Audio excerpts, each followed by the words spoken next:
নূর হোসেন লিখেছেন, আমি একটি সামাজিক সঞ্চয় সংঘের সাথে যুক্ত আছি। এখান থেকে 1 লক্ষ টাকা ব্যাংকে জমা রাখা হয়েছে। ব্যাংক থেকে যে ইন্টারেস্ট দেওয়া হয় সেটা থেকে ব্যাংকের চার্জ কেটে বাকি টাকা যদি সমাজের কল্যাণে ব্যয় করা হয় তাহলে কি কোনো গুনাহ হবে? এক্ষেত্রে ইসলামী শরিয়া কি বলে? ভাই নূর হোসেন, আপনার প্রশ্নের উত্তর হলো যে আপনি যে প্রতিষ্ঠানের কথা বলেছেন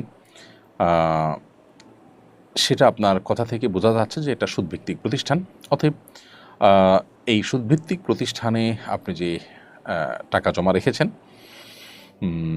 সেখান থেকে টাকা রাখলে তার বিপরীতে যে ইন্টারেস্ট দেওয়া হয় সেখান থেকে ব্যাংকের চার্জ কেটে, অর্থাৎ ইন্টারেস্টের টাকা থেকে যে ব্যাংকের চার্জ কেটে বাকি টাকা আপনি সমাজ কল্যাণমূলক কাজে যদি ব্যয় করেন তাতেও আপনি সুদের দায় থেকে মুক্ত হবেন না। প্রথমত ব্যাংকের চার্জ ওই সুদের টাকা থেকে কাটাই জায়েজ হবে না। কেন?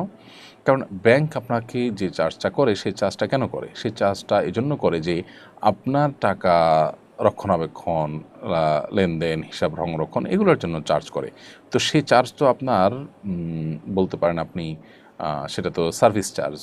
তো আপনি সার্ভিস নিচ্ছেন কিন্তু চার্জ দিচ্ছেন হারাম টাকা থেকে। তাহলে সার্ভিসের বিনিময়ে আপনি সুদের টাকাটাকে ব্যবহার করছেন। তার মানে আপনি উপকারটা দিন শেষে আপনিই ভোগ করছেন সুদের টাকার।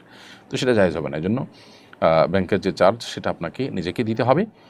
আর সুদের যে টাকা সেটা পরিপূর্ণই সওয়াবের নিয়ত করা ছাড়া দান করে দিতে হবে।